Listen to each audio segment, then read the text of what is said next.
저는 오늘 본문 말씀을 통해서 애국 기독 시민이라는 제목으로 말씀에 함께 은혜를 나누고자 합니다. 요즘 뉴스를 보면 사분오열되는 여당과 야당의 모습을 보게 됩니다. 저마다 나라를 위해서 일한다고 열심히 하는데 엄밀히 들여다보면 다 또 자기 밥그릇을 찾는 모습도 발견하게 됩니다. 여러분들이 어떤 정당을 선택하고 어떤 정치 철학을 갖는 것, 그것은 전적인 자유입니다. 아마 이 자리에서도 토론의 장을 펼쳐놓으면 10분 안에 멱살 잡을 확률이 높습니다. 우리나라 지금 상황이 그렇습니다. 자, 어떤 특별한 방향이 애국이다 라고 얘기하기보다는 저는 오늘 성경을 통해서 우리가 오늘날 진정한 애국자로 존재할 수 있는 방법은 무엇일까? 그래서 기독 애국 시민이라고 제목을 붙일 수도 있었지만은 애국 기독 시민, 우리는 애국자가 되어야 합니다마는 이 땅 나라에 속하기 전에 우리는 천국의 시티즌십을 가진 사람들인 줄로 믿습니다. 세상의 법보다 하나님의 법이 우선이며 우리는 세상을 중시하고 살기보다는 하나님 나라를 중심으로 하나님 나라를 바라보고 사는 하나님의 사람들이기 때문에, 그렇다고 하나님의 백성들은 국가를 생각하지 않느냐? 전혀 그렇지 않습니다. 오히려 예수 잘 믿는 분들이 애국을 합니다. 잘 아는 것처럼 역사 속에서도 한국에서도 기독교가 끼친 공헌은 지대합니다. 한국 현대사, 근현대사에 기독교가 미친 영향은 국가 발전에 절대적이었다고 해도 과언이 아닐 거라고 생각합니다. 우리가 설령 지식이 불비해서 셰익스피어를 모르고 괴테를 몰라도 꼭 알아야 될 것이 있습니다. 그는 이 나라의 역사입니다. 이 나라의 역사를 알아야 돼요. 물론 이 세상 나라의 역사를 알기 전에 우리는 하나님 나라 역사를 통해서 영적인 진리를 파악하고 그 진리 안에서 우리 삶을 들이며 살아가는 것이 더욱 중요하죠. 그러나 또한 역사의식을 가지고 또 이 나라의 역사를 돌아보면서 이 민족이 나갈 방향을 찾는 것 또한 매우 중요하다고 생각합니다. 우리나라 과거 역사를 보십시오. 얼마나 많은 짓밟힘을 당했습니까? 얼마나 많은 유린을 당했습니까? 얼마나 많은 학대를 당했습니까? 심지어는 참사를 당한 일들도 적지 않았습니다.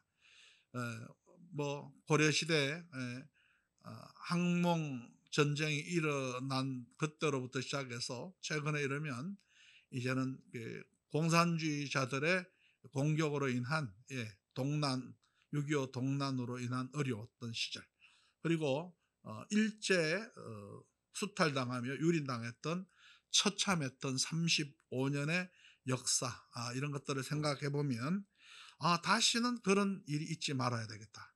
다시는 그런 슬픈 일, 가슴 아픈 일이 우리에게 있지 말아야 되겠다 생각하게 되는 것입니다.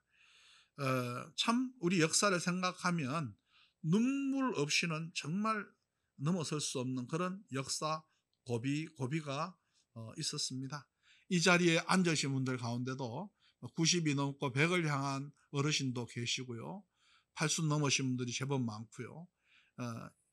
과거에 겪었던 역사 속에서 당했던 그 비참하고 참담했던 그 순간들을 잊지 못하실 텐데요. 슬픔이 가슴에 와닿고요, 한 맺힌 눈물이요 가슴을 적시죠. 그때를 생각하면. 그런데 젊은 사람들은 그걸 모른단 말이에요. 얘기를 들어서 대충 한단 말이에요. 그러니까 그런 일이 있었나 그냥 막연하게 생각할 뿐, 실제로 당해보지 않은 사람은 그것이 얼마나 무서운 일인지를 알지 못한단 말입니다.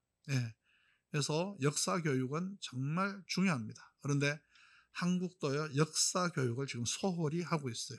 뭐 때문에 그런지 모르겠는데 희한하게 그 역사 교육이 홀대되고 있습니다. 네. 역사성, 히스토리시티를 알지 못하는 민족이 과연 깨어있는 민족으로 존재할 수 있을까요? 오늘 역사를 밟고 오늘까지 왔다면 그 역사의 바탕이 튼튼해야 미래를 향해 그 발돋움하고 멀리 뛸 수 있을 텐데요. 그것이 기반이 약하다면 똑같은 역사의 비극을 반복할 수 있다는 것입니다.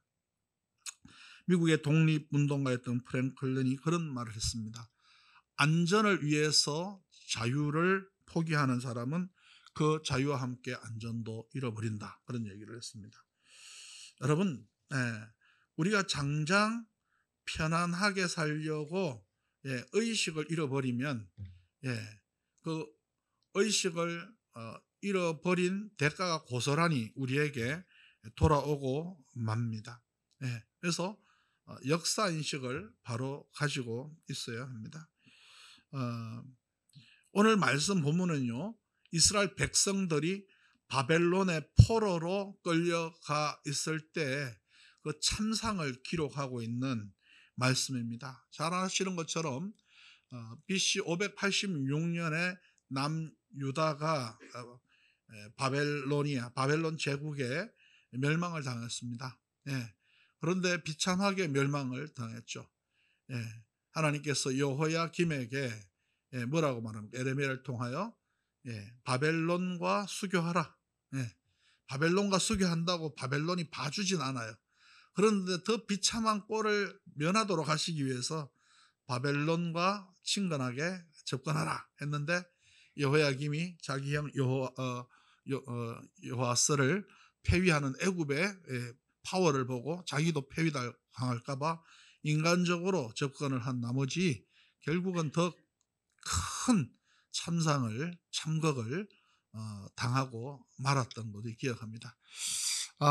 뭐 그 생각이 옳을 수도 있어요. 그런 국가적인 위기에서 뭔가 저항 정신을 가지고 극복해내려고 하는 마음은 좋은 마음이죠. 그러나 아무리 인간적으로 또 상식적으로 또는 이성적으로 또는 합리적으로 그것이 좋은 결정인 것처럼 보인다고 할지라도 더욱 중요한 건 뭐예요? 하나님의 말씀이죠. 우리 교인들은 아시는 분들 다 알잖아요. 하나님의 명령이 중요한 거예요. 내 판단이 중요하지 않아요. 그런데 유감스럽게도 이 마지막 말년에 패망하는 유대는 그러지를 못했어요. 그래서 비참하게 포로가 되어서 끌려가죠. 거리에는 젊은 이들의 시체가 가득했어요. 하나님의 임재가 있었고 하나님의 영광이 가득했던 예루살렘 성전은요 다 무너지고 말았습니다. 다 파괴되었습니다. 그리고 성벽은 다 허물어져서 짐승들이 오가는 길이 되었습니다. 그리고 시민들이 살던 가옥들은요 다 전소되고 무너져서 짐승의 굴이 되고 말았습니다. 처참하게 망했습니다. 그것을 생각하노라니 포로로 끌려간 이스라엘 백성들, 유대 백성들이 눈물이 나는 거예요. 기가 막히는 거예요. 인간은 왠지 모르겠지만 미리 말씀 앞에 바로 돌아서지 못합니다. 항상 어려움을 당하고 난 뒤에, 고통을 당하고 난 뒤에 참 뉘우치는 것이 유감스러워요. 애국도 미리 하면 얼마나 나라가 건강하고 좋겠어요. 근데 우리나라 애국 정신이 제일 강력하게 발휘될 때가 언제인지 아십니까? 나라가 위태위태할 때. 그리고 나라가 망했을 때, 그때부터 도시락도, 폭탄 도시락도 던지고, 그 다음 뒤에서 그냥 일경을 그냥 이렇게 죽이기도 하고 막 이렇게 겁 없이 그때부터 활동하잖아요. 물론 그런 사람도 소수지만은 우리 미리 뭐든지 미리 하는 게 중요합니다. 미리 여러분 미리 애국자 되시기 바랍니다. 나중에 뭐 나라 망하고 난 뒤에 나라 다 기울어지고 난 뒤에 주여 긍휼히 여겨 주시옵소서 그 기도를 지금 하시기 바랍니다. 소 잃고 외양간 고치지 말고 소도 잃지 말고 외양간도 다치지 않기를 바랍니다. 그것이 우리가 해야 할 역할입니다. 예수 믿는 사람들이 해야 할 역할입니다. 세상 사람들은 그런 원리를 몰라요. 그냥 보이는 대로 되는 대로 그때 상황 따라 판단하고 결정합니다. 그리고 누가 다수냐가 절대적 영향을 미치는 민주주의 사회의 그 폐해가 그대로 드러나는 그런 시대에 우리가 살고 있지 않습니까? 다수가 진리입니까? 절대 그렇지 않습니다. 항상 하나님은 성경 말씀 보니까 말씀부터는 창조적인 소수를 통해서 일하셨어요. 남은 자들을 통해서 일하셨어요. 여러분 우리 영신교회가 렘넌트가 되시기 바랍니다. 남은 자가 되기를 바랍니다. 하나님의 역사를 새로 써갈 거루터기 교회가 되기를 바랍니다. 자, 이 70년간 바벨론에서 포로 생활하면서 이스라엘 백성들이 구슬프게 부른 노래가 오늘 시편 137편에 기록되어 있습니다. 사실은 때늦은 눈물이지만 그나마도 깨닫는 것은 감사한 일이죠. 못 깨닫는 사람은요 계속 못 깨달아요. 자기가 심판을 받아도 못 깨닫고 자기가 저주를 받아도 못 깨닫고 못 깨달아요. 그런데 그래도 이 사람들은 깨달았어요. 슬피 울며 하나님의 은혜를 구하게 되는 거죠. 여러분 우리가 기억해야 할 것은 기독교의 국경이 있어요 없어요? 기독교의 국경이 없어요. 그런데 우리 그리스도인에게는 뭐가 있어요? 조국이 있어요 없어요? 조국이 있어요. 기독교엔 국경이 없지만 예수 믿는 우리에게는 조국이 있어요. 조국 대한민국이 있단 말이에요. 이 조국 대한민국에 우리 몸을 담아 두신 것은 하나님께서 이 나라에서 보호받고 이 나라를 사랑하며 살도록 우리를 이곳에 세우셨으니 우리가 애국자로 살아야 할 줄로 믿습니다. 적어도 예수 안 믿는 사람들보다는 더 애국자여야 한다 이 말입니다. 우리가 효를 얘기할 때도 예수 믿는 것들은 조상도 숭배 않고 제사도 지내지 않는 것들, 예의 없는 것들 우리가 어떻게 항변해야 되겠습니까? 더 효도함으로써 논리의 뒷받침을 만들어야 할 줄로 믿습니다. 죽고 난 뒤에 뭐 제사상 100번 차리면 뭐예요? 귀신이 와서 다 먹지.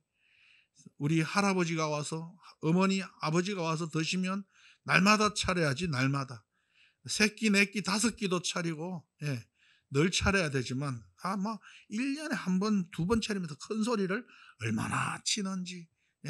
할머니 할아버지가 아버지 어머니가 드시면 또 다행인데 귀신들이 장난질하고 간단 말이에요. 우상을 섬기는 거라고요. 그러니까 우리는 그걸 알잖아요. 알기 때문에 예수 믿는 사람들이 더 잘 효도해야 할 줄로 믿습니다. 보이는 효도가 있어요. 자랑하려고 하는 게 아니라 행위가 있어야 돼요. 믿음은 행위로 증명되는 거예요. 믿음은요 순종의 크기가 믿음의 크기라고 얘기했잖아요. 그렇게 보면 우리 삶의 행위, 순종 그것은 우리 액션을 통해서 나타나고 하나님을 증명하는 기회가 되어야 할 줄로 믿습니다. 나라도 더 사랑해야 되고요. 효도도 더 잘해야 할 줄로 믿습니다. 말만 잘하는 그리스도인이 되면 안 되겠죠. 말쟁이가 되면 안 됩니다. 늘 이야기하지만 우리는 일꾼이 돼야 됩니다. 일꾼은 어떤 사람이에요? 행동하는 사람이에요. 행동하는 사람. 관망하는 구경꾼도 안 되겠고요. 이러쿵저러쿵 말만 하는 말똑똑이가 되어서도 안 되겠고 우리는 하나님이 원하는 액션을 통해서 순종하는 일꾼의 삶을 살아야 할 줄로 믿습니다. 여기에서 하나님 영광을 받으시는 거예요. 그리고 그 일도요 하나님의 뜻에 맞추어서 내 자랑하려고 하면 안 되고 나를 높이려고 하면 안 되고 모든 영광 주님께 돌려드리고 주님을 높이는 마음으로 살면 하나님께서 우리 일상을 통해서도 영광을 받으실 줄로 믿습니다. 모든 사람을 대할 때 주님 대하듯 하고, 모든 일을 할 때 주님 일하듯 하고, 회사 일할 때도 주님 일하듯 열심히 하고, 그렇게 성실하게 살면 예수 이름으로 하는 모든 일을 통해서 하나님께서 영광을 받으실 줄로 믿습니다. 근데 내 욕심 차리려고 그렇게 하면 하나님이 다 알아보시죠. 하나님은 정확하게 하십니다. 우리의 심령, 우리의 심장, 폐부, 깊숙한 내면의 세계를 정확하게 알고 계시는 하나님, 속지 않으시는 하나님, 만홀히 여김을 받지 않으시는 하나님 앞에 성실하게 살아가시기를 축원합니다. 자, 이제 본문을 통해서 우리가 그러면은 애국을 어떻게 할 것인가? 아니 어떤 정당을 지지해야 애국일까? 내가 보수에서야 애국일까? 진보에서야 애국일까? 이제 이런 얘기를 하면 싸움 붙고요. 자, 뭐가 중요할까요? 우리는 성경적인 접근을 통해서 정말 우리가 어떤 패트리엇이 될까? 어떤 애국자로서 존재할 수 있을까? 정말 이 나라 이 민족을 사랑하는 그리스도인으로 존재할 수 있을까? 그걸 오늘 본문 말씀을 통해서 간략하게 짚어보기를 원하는데, 우리 1절 한번 살펴볼까요? 1절을 한번 다 같이 읽어보겠습니다. 시작. 우리가 바벨론의 여러 강변 거기에 앉아서 시온을 기억하며 울었도다. 바벨론에 가서 강변에서 뭐하러 앉아있어요? 지금 일하다가 앉아있는 거예요. 일하다가 앉아있는, 부역하다가 잠시 앉은 거예요. 그런데 눈물만 나는 거예요. 눈물만 나는 거예요. 시온을 생각하니, 시온이 어딥니까? 시온을 기억하면서 울었다 그랬는데, 바로 예루살렘이죠. 예루살렘. 하나님의 좌소, 하나님의 영광이 임하는 예루살렘. 그런데 자신들이 하나님을 반역하고 패역한 죄를 지음으로 인해서 자기들이 이렇게 된 것을 깨닫고 우는 거예요. 비로소 눈물을 흘리는 거예요. 이건 나라 이런 슬픔의 눈물이기도 하지만 돌이키는 눈물이기도 한 거죠. 여러분, 우리는 나라가 어려워지면 주로 누구 욕합니까? 대통령 욕. 그 다음에 누구 욕합니까? 국회의원 욕. 그 다음에 구청장도 욕 한번 살짝 해주고, 이래저래 원망을 주로 많이 해요. 원망을. 여러분 한번 생각해 봅시다. 우리가 대통령 하면 더 잘할 것 같습니까?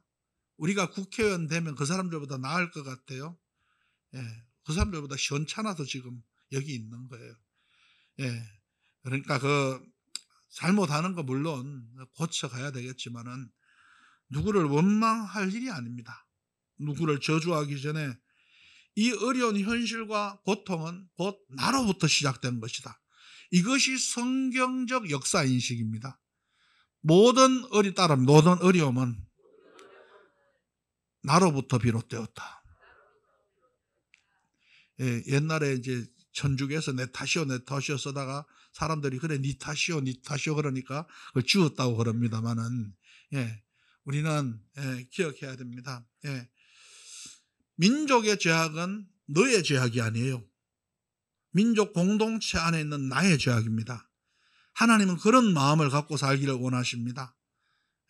민족의 잘못이 다른 사람이 잘못해서 빚어진 것으로 생각하지 말라는 거예요. 지금 이스라엘 백성들이 보십시오. 어떻게 지금 회개하고 있습니까? 자기들의 죄악이다라고 고백하는 거예요. 특별히 느헤미야를 보면요. 느헤미야도 포로 생활했던 사람 아니에요. 그는 이렇게 대표적으로 기록하고 있습니다. 느헤미야 1장에 보면 우리 이스라엘 자손이 주께 범죄한 죄들을 자복하오니, 지금 바벨론에 가서 주님께 범죄한 죄를 자복하고, 또 눈을 여사 종의 기도를 들으시옵소서. 나와 내 아버지의 집이 범죄하여 주를 향하여 크게 악을 행하였습니다. 이렇게 회개하는 거예요. 느헤미야는 잘하는 것처럼 누구보다 하나님 앞에 깨끗한 삶을 살고, 그리고 출세 가도를 달리던 회개할 거리를 굳이 안 찾아도 될 것 같은 사람인데, 그는 이렇게 하나님께 부르짖고 있었습니다. 뿐만 아니라 이사야 선지자도 이렇게 탄식합니다. 슬퍼다 범죄한 나라요, 허물진 백성이요, 행악의 종자요 행위가 부패한 자식이로다. 우리가 그랬다는 거, 우리 민족이, 우리 유대가 그랬다는 걸 고백하고 있습니다. 그러면서 여호와를 버리며 이스라엘의 거룩하신 이를 만홀히 여겨 멀리하고 물러갔도다.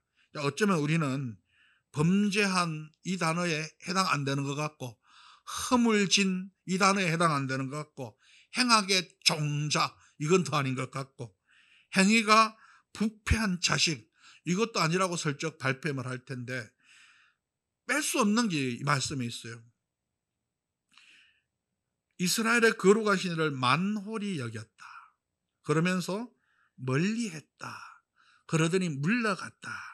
이 점차적으로 이스라엘 백성들이 하나님을 떠나 하나님을 외면하고 하나님과 상관없는 사람들로 전락했다는 걸 고백하고 있는 거예요. 우리는 혹시 하나님 앞에 한 발 빼고 있는 것 아닙니까? 슬쩍 멀찍이 좀 서서 예수 좀 적당하게 믿어보려고 하는 사람들 아닙니까? 예배도 좀 약간 멀찍이 두고, 기도도 좀 멀찍이 두고, 너무 철저하게 순종하게 막 그렇게 적극적으로 막 패션까지 뭐 품을 거 있냐?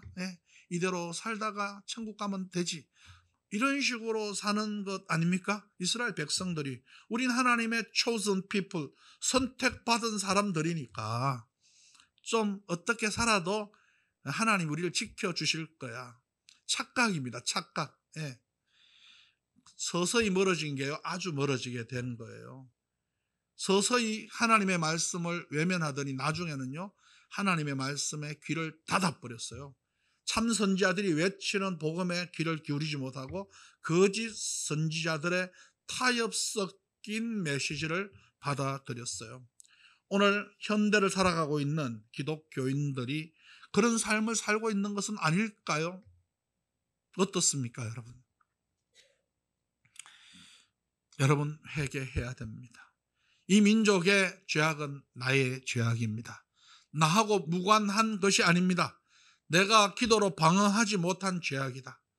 내가 이 세상을 변화시키지 못한 죄악이다. 너무 거국적이고 거시적이고 거대한 차원의 이야기입니까? 여러분, 그러나 성경은 이것을 우리에게 요구하고 있습니다. 그래서 민족을 위해서, 나라를 위해서 눈물 흘리는 애국자가 되어야 할 줄로 믿습니다. 이 나라를 위해서 회개하시기 바랍니다. 소돔과 고모라가 회개하지 않아서 망했다는 사실, 그러나 당장 멸망할 것 같았던 니느웨가 회개해서 용서받았다는 사실, 사울 왕이 선택받아서 축복받은 자리에 섰지만 죄짓고 회개하지 않아서 버림받았다는 사실, 다윗 왕이 참으로 생각하기도 끔찍한 죄를 저질렀으나 회개함으로 용서받았다는 사실, 가룟 유다가 예수님 팔고 버림받고 자살하여 인생 쪽낸 비참한 사람 되었잖아요. 회개했으면 하나님 은혜가 그를 받아들였을 텐데, 그와 별다른 차이가 없는 베드로는 회개함으로써 어떻게 됩니까? 하나님의 초대교회를 세우고 하나님의 나라를 일구는데 큰 거인으로 우뚝 서지 않습니까? 항상 말씀드리지만은 죄를 지어서 망하는 게 아니라 뭐 때문에 망한다고요? 회개하지 않아서 망하는 거예요. 이 민족이 행여 주님의 뜻대로 살지 못했을지라도 교회가 깨어난다면, 하나님의 사람들이 깨어난다면, 그래서 영적으로 각성하고 회개한다면 하나님께서 이 나라를 붙들어 주실 줄로 믿습니다. 돌보시고 이 나라를 부강하게 다시 일으켜 세워주시고 안전한 나라가 되게 해 주실 줄로 믿습니다. 민족의 죄상을 고백하고 내 죄처럼 회개하는 그리스도인이 되시기를 바랍니다. 그들은 또 2절 말씀에 보면 그 중에 버드나무에 우리가 우리의 수금을 걸었다 그랬어요. 이 버드나무에 건 수금은 어떤 수금입니까? 하나님을 찬양하던 수금입니다. 하나님을 예배하던 수금입니다. 그런데 쓸모가 없어진 거예요. 끌려가서 뭐 예배를 드릴 수 있나요? 찬양을 할 수가 있나요? 기어이 그냥 하라고 하는 건 언제예요?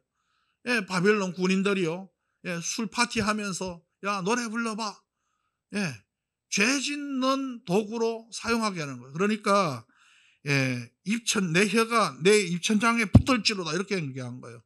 어떻게 내가 죄 짓는 너희들, 바벨론 너희들을 위해서 이 거룩한 하나님의 노래를 부르냐? 내 혀가 이 천장에 붙어라 차라리 이러는 거예요. 이게 뭐예요? 신앙의 양심이죠. 민족의 양심이죠. 또 여차 또 엉뚱한 사람은 뭐예요? 아 그럼 한 곡 해볼까요? 이러면서 했을지도 몰라요. 그러나 이들은 깨달은 거예요. 그래서 영적인 양심, 민족의 양심을 지켰던 것이죠. 그들 심장 속에는 이스라엘 민족의 정신, 신앙의 정신, 하나님을 생각하던 정신, 예배하는 민족으로서의 정신이 흐르고 있었던 것입니다. 여러분, 우리가 아무리 어려운 상황에 처하고 위기에 처해도 협박을 당하고 미혹을 당하고 타협을 해와도 우리는 영적인 양심을 지켜야 할 줄로 믿습니다. 신앙 양심을 지켜야 됩니다. 우리가 안 지키면 이건 누가 지켜요? 예수 믿는 사람이 지켜야 이 도덕이 지켜지고 영적인 보호가 이루어지고 하나님의 은혜가 임할 줄로 믿습니다. 우리가 최후의 보루입니다. 옆 사람에게 인사합니다. 당신이 최후의 영적 보루입니다. 당신이 무너지면 당신도 끝나고 나라도 끝나고 가정도 끝납니다. 무너지지 마세요. 영적 양심을 견고히 지키고 신앙 양심을 견고하게 붙들고 지켜서 하나님이 다시 축복하실, 다시 세우시는 거루터기로 우뚝 서시기 바랍니다. 렘넌트를 통해서 다시 한번 하나님의 역사를 써 가시던 하나님, 다니엘을 통해서 느헤미야 같은 사람, 에스라 같은 사람을 통해서 또 그와 동역하며 함께 일어났던 일꾼들을 통해서 이스라엘을 재건하시던 하나님, 다시금 일으켜 세우시던 하나님, 그 은총이 우리에게도 있기를 바랍니다. 아니요, 그런 무너짐이 일어나지 않도록 우리가 영혼의 방벽이 되어 이 시대를 지키고 거룩한 기독교의 생명을 지켜내는 하나님 나라를 수호하는 하나님의 거룩한 백성으로 존재하고 우리가 그런 교회로서 존재하게 되기를 예수님 이름으로 축원합니다. 더 이상 역사의 방관자가 도피자가 되지 마시고 역사의 중심에 서되 예수 이름으로 우뚝 서서 하나님의 영광을 선포하는 주의 일꾼들이 되시기